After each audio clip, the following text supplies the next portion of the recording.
President is firing back over all the questions about his mental stability in the wake of this book. Hey, Griff.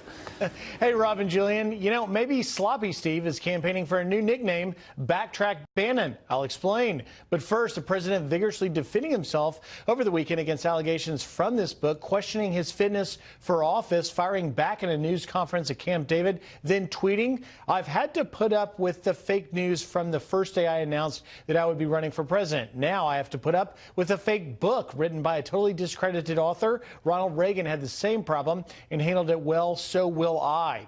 And now Steve Bannon walking back some of his derogatory comments in the book. Remember, he called Don Jr. treasonous and unpatriotic and Ivanka dumb as a brick. He's not disputing the quotes and isn't formally apologizing for them either, but issued a statement pledging support for the president and explaining his criticism of the Trump Tower meeting was aimed at Paul Manafort, not Don Jr.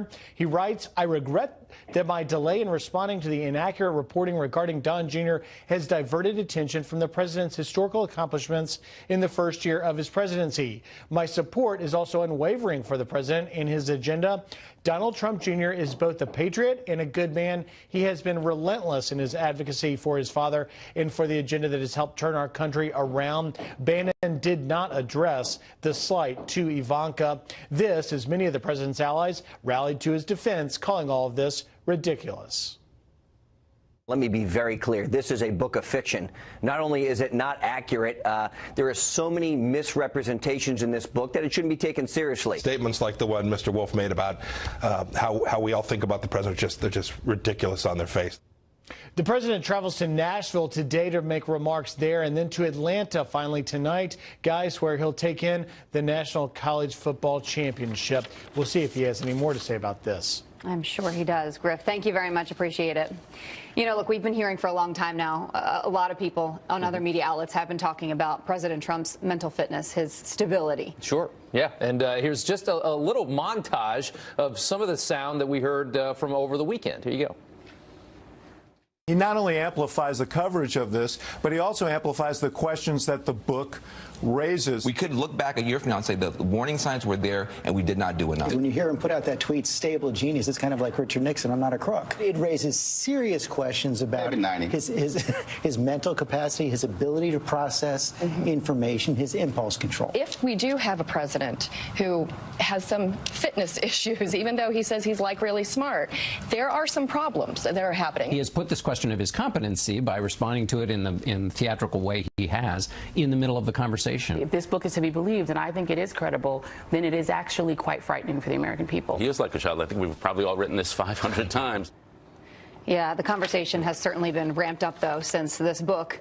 The conversation about this book started last week. Sure. And one of those guys, actually, I think the CBS guy made a decent point there when he said that, you know, by responding to this, the president almost gives it some kind of credibility by taking it seriously and being defensive about it, which I think has certainly been a problem. And the other problem is that this author, even though I'm sure this is a very dramatized book, he did have access to the White House. And so people are going to take this as something that has going to have some truths peppered into it. And there he is right there, Michael Wolff. And these are the two big problems of the administration. And why the president decided to respond to this when he could have just ignored it is what we're trying to figure out. And a lot of the information that is in the book has already been shot down. So I don't know if you've seen the book yet. I haven't seen it in person to be able to read it. But I do want to read it and see what everyone is talking about. That's the other problem is everybody wants to read it now because the president has responded to it and has given it this credibility by saying that, you know, there's something to it. So, all right, let's listen to Tammy Bruce now and what she says about all of this.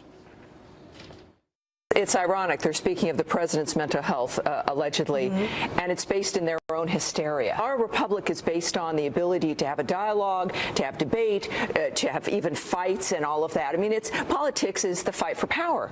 This kind of accusation is meant to stop the conversation. It is like calling someone a racist or sexist or a homophobe, but now it goes down to the personal condemnation about someone's mental fitness. Now, they also think that there could be a good avenue for this, to use this when it comes to something like impeachment. But like everything the Democrats have done over the last generation, it's a bad idea and it will fail. And the American people, I don't think, like it very much. And it seems that Well, right, and the American people, I think, like the fact that the stock market is doing so well, that jobs are being created, and we're not talking about the economy as much as we should be. Yeah, he doesn't get a lot of credit for the things that he does. He gets slammed for some of the things like this. So we shall see where this all leads to. Yes, we shall. We'll just follow the news. So Hollywood's biggest stars came together for the 75th annual Golden Globes last night in solidarity against sexual harassment. Yeah, some also using the platform to take shots at the White House, as you might expect. Carly Shimkus with Fox News Headlines 24/7 is here with the moments that everybody is talking about from last night. Hey, Carly. Hey, good morning, guys. Well, it was one of the biggest news stories of 2017, and host Seth Meyers wasted no time bringing up sexual harassment and sexual misconduct controversies rocking Hollywood. Take a listen. It's 2018. Marijuana is finally allowed, and sexual harassment finally isn't. The NBC late-night comedian letting loose in his opening monologue with a string of jokes about the scandal, specifically calling out Harvey Weinstein and Kevin Spacey. Harvey Weinstein isn't here tonight because, well, I've heard rumors that he's crazy and difficult to work with. But don't worry, he'll be back in 20 years when he becomes the first person ever booed during the In Memoriam. I was happy to hear they're going to do another season of House of Cards. Is Christopher Plummer available for that, too? I hope he can do a Southern accent, because Kevin Spacey sure couldn't. Well, celebrities also joining the conversation without words. On the heels of the Me Too movement, many dressed in black meant to declare time's up on a culture of silence. Oprah Winfrey won the Cecil B. DeMille Lifetime Achievement Award using her speech about women fighting to be heard. At this moment, there are some little girls watching as I become the first black woman to be given this same award. I want all the girls watching here and now to know that a new day is on the horizon. Well, Winfrey's fans praising the speech, calling for her to run for president. NBC even joining the 2020 push on Twitter, tweeting, "Nothing but respect for our future president." Now, as for what the show was really about, the awards, of course, the big winners of the night, HBO's Big Little Lies for TV limited series. Nicole Kidman also winning Best Actress for her role on the show. A Best Actress in a TV series going to Elizabeth Moss for The Handmaid's Tale. And Sterling K. Brown winning Best Actor in a TV series for his role on This Is Us. The big screens, 3 billboards outside Ebbing, Missouri, winning multiple honors, including Best Motion Picture for a drama. Unfortunately, the greatest show of all time, though, in my opinion, Game of Thrones, walked away empty-handed. What? Wow. So sad. How is that possible? I think it was only up for one award, though, so they gave it to The Handmaid's Tale. All right. Was Seth Meyers funny? You know what? I personally thought that his opening monologue was pretty funny. Not as political as I thought it would be either.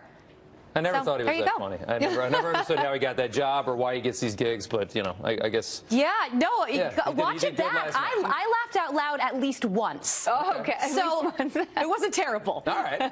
That says something, Carly. Thanks so much. Not a stunning review, but not terrible. I laughed once. It was great. Yeah, there you go. All right. 10 minutes after the hour, while Democrats slam President Trump's immigration policy, dozens of them voted for more border security just a few years ago, and this story goes back further than that. It is wrong and ultimately self-defeating for a nation of immigrants to permit the kind of abuse of our immigration laws we have seen in recent years. Illegal immigration, it used to be a bipartisan issue, so why are Democrats suddenly so against protecting our borders? Our next guest is a legal immigrant who says it all proves that the Dems are only playing politics. Plus, Disney under fire for browning up actors in Aladdin. How the company is responding this morning.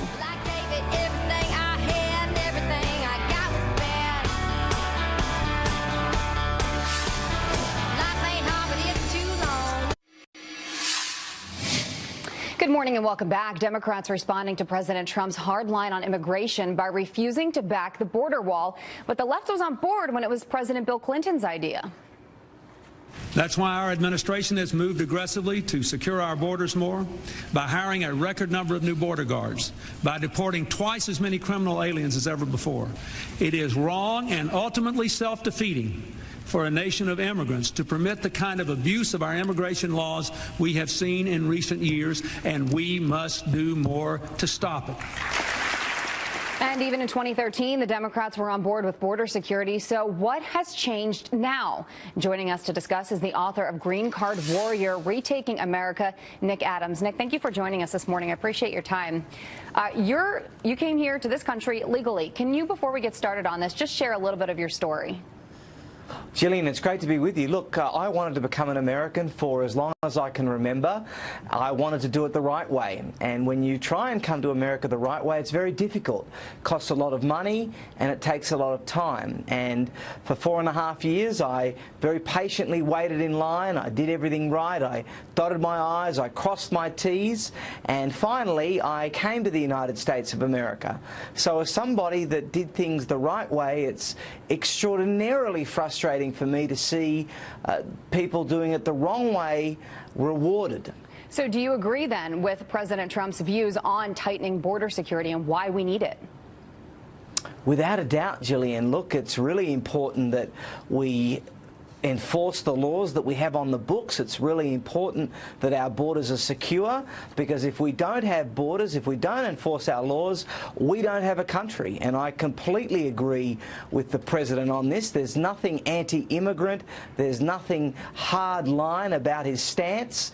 We know that the Democrats back in the 1990s were on the same page, and even more recently in 2013.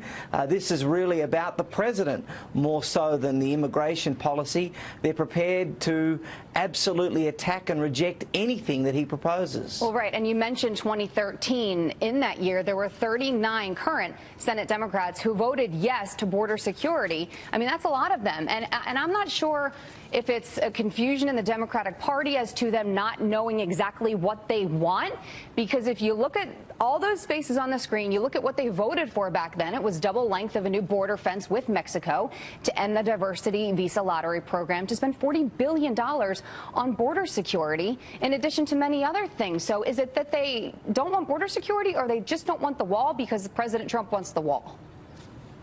Look, there are a lot of different factors, Gillian. It's fair to say that the cultural winds have changed, that the Democratic Party has changed.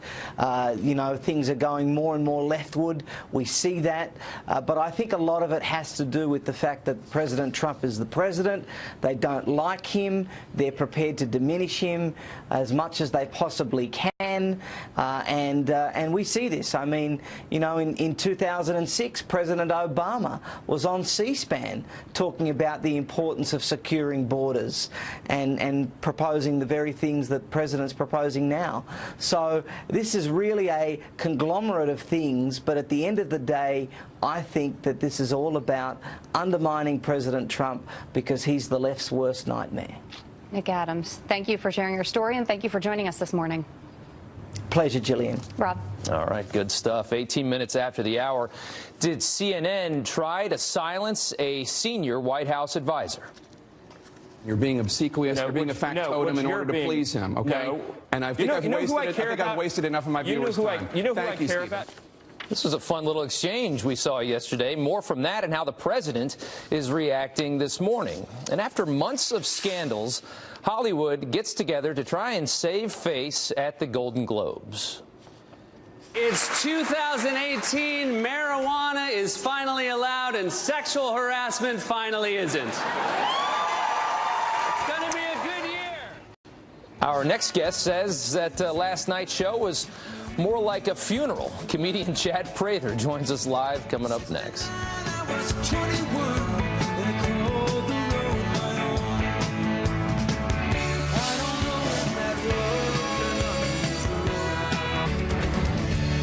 Thank everyone who broke their silence this year and spoke up about abuse and harassment. You are so brave. Time is up.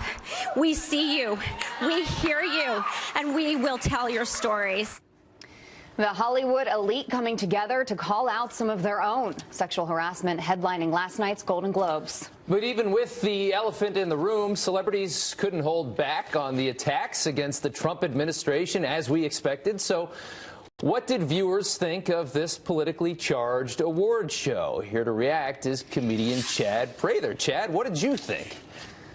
Oh, you remember when award shows were about the winners? It's not about that anymore. I think at this point, this politicizing of award shows in Hollywood, it's about as effective as Barack Obama giving a keynote speech at the NRA convention. It's like the band playing while the Titanic goes down. It's a circular firing squad. It's pretty fitting they wore. I mean, they wore black to this thing. It's almost like they're going to their own wake. It's really a crazy, crazy deal out there. In fact, I think people should be in Hollywood. They need to be thankful for these, low unemployment numbers, so guys like Seth Meyers can still get work. Look, I mean, celebrities, actors and actresses, they have a platform, right? I, as a woman, am happy to see people finally speaking out against things like sexual harassment. But seeing that, sea of black gowns last night, it made me wonder, why didn't you do this a long time ago? Why wait until now? Well, you're exactly right. To be a little bit mean here, the old Greek word, the ancient Greek word, hypocrites, meant actor. And how many women were sitting there with black dresses on last night that have, for the last 20 and 30 years, have turned a blind eye to the sexual abuse that was going on against colleagues and people in the industry? People like Meryl Streep, who stood up and applauded Roman Polanski, who called Harvey Weinstein a god. I think the hypocrisy has oozed out into their false reality in such a way that it's getting a little bit crazy in Hollywood. It's a little bit too late.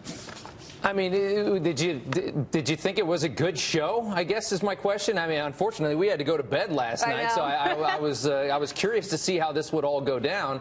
But, I mean, I understand that it was certainly a very charged atmosphere. Did they pull it off?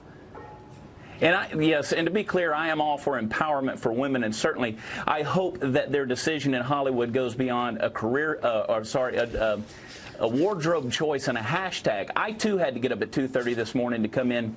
So I was doing something more productive than watching the Golden Globes, like, chewing glass. I'm just over it at this point. I really am. Hollywood has long ago forfeited the right to take the moral high ground and preach to the rest of America about what's right and wrong. They've done too little too late at this point, in my opinion. Curious to see what the ratings are. Yeah, me too. I'm very, very much so. Chad, thank you so much for coming on this morning. We appreciate your time. Thanks.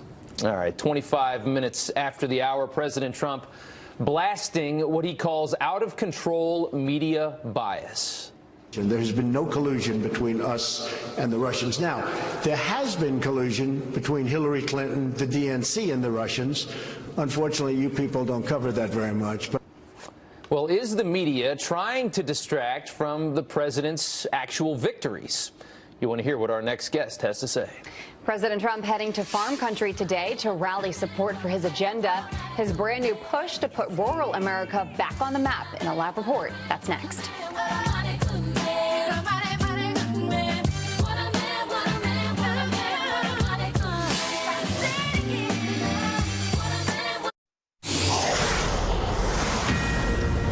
Back now with a Fox News alert. A sheriff's deputy in Washington state killed while responding to a suspected home invasion. That's right. The Pierce County Sheriff's Office says this deputy was shot by a man during a foot chase in Spanaway, which is about 40 miles due south of Seattle, right near the McCord Air Force Base.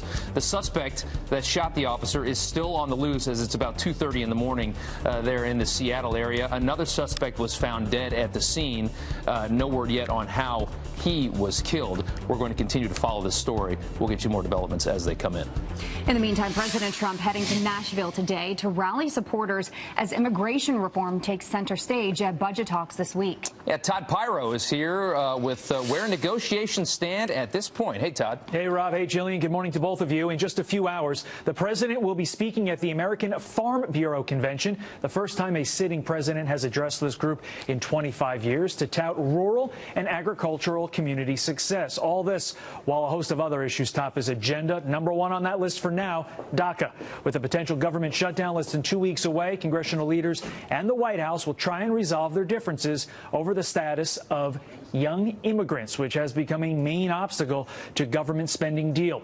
President Trump has stressed that any plan on Dreamers won't happen without a wall. And while Democrats reject that, they appear split over whether to force a government shutdown to get their way. We want the wall. The wall's going to happen or we're not going to have DACA. We want to get rid of chain migration. Very important. And we want to get rid of the lottery system. In addition to that, we want some money for funding. We need some additional border security. We all want DACA to happen, but we also want great security for our country. Government shutdown would be a disaster for this country. So what we have got to do, it seems to me, is to pass the Dreamers legislation, which protects and provides legal status to these young people. Later on, we have to work for comprehensive immigration reform. That's what the American people want. The American people, in fact, do not want to spend billions of dollars on a wall. The Trump administration has proposed spending $18 billion over 10 years to extend the border wall with Mexico, calling for 316 miles of additional barriers by the year 2027. Jillian. All right, Todd. President Trump open to talks with North Korea, but keeping a firm stance against threats. The president demanding Kim Jong-un meet his conditions of denuclearization. But Asia analyst Gordon Chang says that won't happen anytime soon. I don't think that the North Koreans are there yet. The president has a strong program of cutting off the flow of money to North Korea so that North Korea is in a position where it realizes it has no choice but to disarm. We can get there, and we can get there without the use of force, but it's going to take a little while longer. All this as the U.S. military sends a new warship to the Pacific. The USS Wasp is capable of deploying fighter jets that North Korea's radars cannot detect. Steve Bannon doing a complete 180. The former White House chief strategist now apologizing to the First Family for his comments in the tell-all book Fire and Fury, where he called Donald Trump Jr.'s meeting with a Russian lawyer treasonous. Bannon telling Fox News, quote, Donald Trump Jr. is both a patriot and a good man.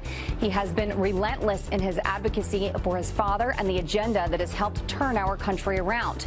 And my support is also unwavering for the president and his agenda. Bannon claims his comments were aimed at Paul Manafort, who is facing conspiracy against the United States charges unrelated to the campaign. White House senior policy advisor Stephen Miller also defending the president against comments made in Fire and Fury. He got into a very heated exchange with Jake Tapper, the CNN host, eventually cutting him off.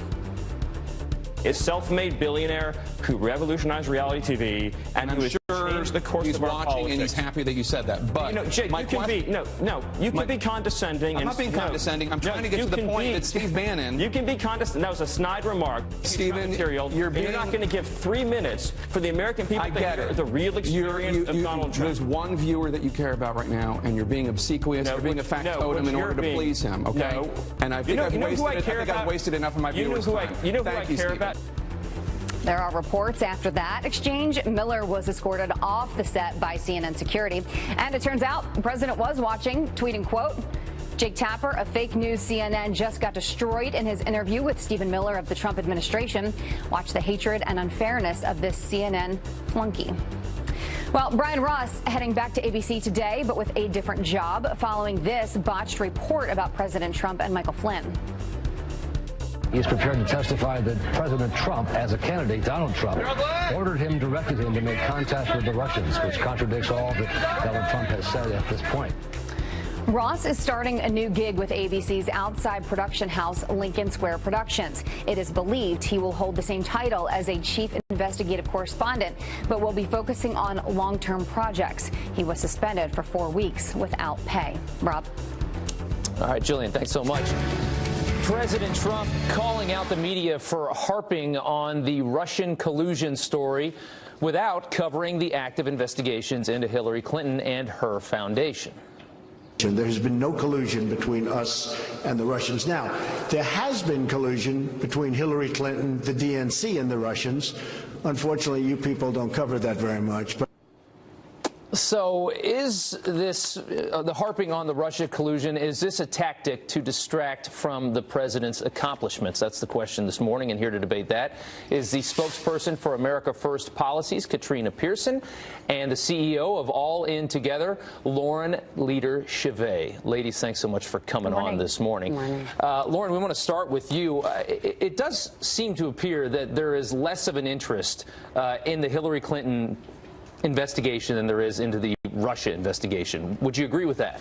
Well, yeah, because there's nothing there, and it's been investigated for years and found to be baseless. I mean, I will say it was on the cover of the New York Times when the new supposed investigation started up in the last week, and so it's certainly not been ignored. But the reality is that this was investigated extensively last year and found to be baseless. And obviously, at a time where you've got the inner circle of the sitting president of the United States indicted on multiple different counts, including his national security advisor, his campaign chief, et cetera. I mean, obviously, that's going to generate substantially more interest because it affects the sitting president. Right. And I think there's a lot of questions about whether or not the president has given pressure to the Department of Justice, and frankly, from coverage on this network, to pressure political folks at the DOJ to go after. Can I cut in real quick? I mean, now that we're seeing some of the issues we've seen within the FBI and within the Department of Justice, you're seeing some biases in these departments, and now they reopen these investigations. Just because these investigations haven't gone anywhere in the past,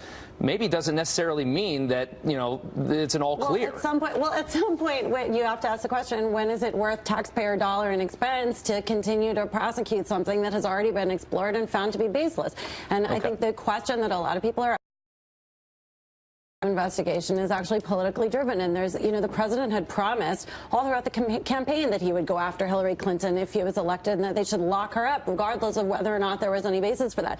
So for a lot of folks, it's extremely concerning that then suddenly both the FBI and the DOJ are getting politicized. Listen, I think it's bad on both sides. It's not good for the country. Sure. The judiciary is meant to be independent. That is the hallmark of our democracy, and that should be true regardless of who's sitting in the White House. Yeah, let me go over to Katrina real quick. I mean, you have, you know, Hillary Clinton is obviously not the president, so she's not going to be scrutinized as heavily as the president of the United States, and I agree with that. But you also have a situation where you had a candidate that was acid washing emails and destroying laptops and phones. The fact that there was never any charges there, I think, blew a lot of minds. Because there was well, not only did it blow minds. I mean, to answer your question, yes, this is absolutely a distraction from the president's accomplishments because, A, there is no Russia collusion. Everyone knows this now, which is why the media is consistently pointing at fake news, like Brian Ross at CNN, or like Brian Ross at ABC, and CNN focusing on fake WikiLeaks reporting. But I will say that the reason why this investigation has come back up is because it wasn't thoroughly investigated. What we have found from the Russia collusion investigation is that the original Hillary Clinton email investigation was compromised by agents who were actually working for her during the presidential campaign. You have an individual like Peter Strzok, who had to be removed from the Mueller investigation simply because of the text messages that were found.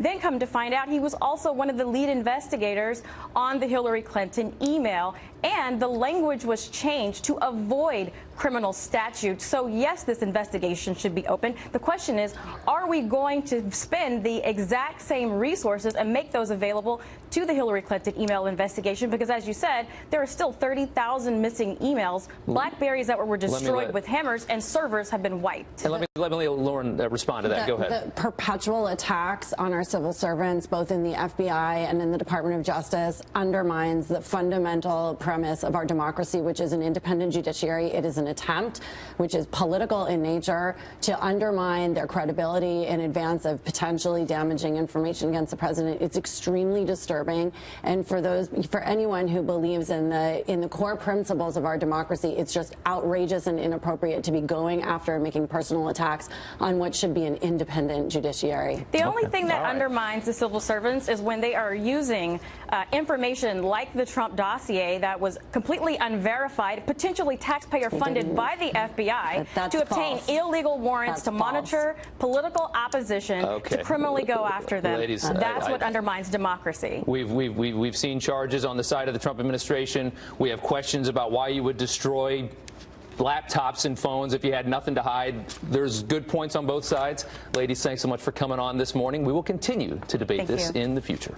All right, let's go over to Janice now, who has the best news of the day, which is that it's actually warmer on the East Coast, thank God. Thank goodness. Let's take a look at it. I mean, 19 feels downright balmy to what we've been experiencing here in New York City over the last several days. Look at the temperature difference from this time yesterday, 24 hours, a 30-degree difference in Cleveland. So you get the point. Warmer air is on the way, and man, it is going to be exciting here in New York City. But we have to get through this next little storm system, because We've got one on the move across the Ohio Valley that could bring a wintry mix towards the mid-Atlantic and the Northeast later on today. Not a lot of moisture associated with it, so we're not talking about a big winter storm, but we have winter weather advisories from the Ohio Valley in towards the Northeast. So there's our storm system. It kind of loses its oomph as it goes through the overnight tonight, and then things will start to warm up. Also want to make mention quickly is we have a pattern change, heavy rain moving into Southern California, which you would think would be a good news story. However, flooding is going to be a concern, especially across the burn areas. Back to you. Okay. Take the Absolutely. 30s. Yes. Sounds very the 30s warm are going to and be lovely. balmy. Thanks, Janice. You got it. It is 41 minutes after the hour. Oprah, you will never be president. Now we just wait and see. But could Oprah be making a run for the White House in 2020? The brand new buzz from the Golden Globes. And not dark enough. Disney under fire for browning actors. The bombshell admission that is sparking outrage this morning. We will explain what we're talking about. And the lawsuit over lattes, Starbucks accused of cheating you out of coffee? What? The grand ruling just in. Wake me up before you go. Don't leave me hanging on like a yo-yo. Wake me up before. Good morning and welcome back. As promised, the Golden Globes getting political, but it wasn't all about President Trump. I told some jokes about our current president at the White House Correspondents' Dinner. Some have said that night convinced him to run. So if that's true, I just want to say, Oprah, you will never be president. And Hanks, where's Hanks? You will never be vice president. Now we just wait and see. All right, Carly Shimkus with Fox News Headlines 24/7 is here with what's trending from the Golden Globes. Hey, Carly. Hey, good morning, guys. Well, as we mentioned, most of the conversation at the Golden Globes was about Hollywood sexual misconduct issues. But host Seth Meyers did leave some room for political jokes as well, like this one referring to a tweet the president sent out over the weekend. Take a listen. And now, please welcome a president who actually is a stable genius, HFPA President Maher Tottenham. But that's not all. NBC also sent out this tweet with an image of Oprah saying, "Nothing but respect for our future president." Check that out.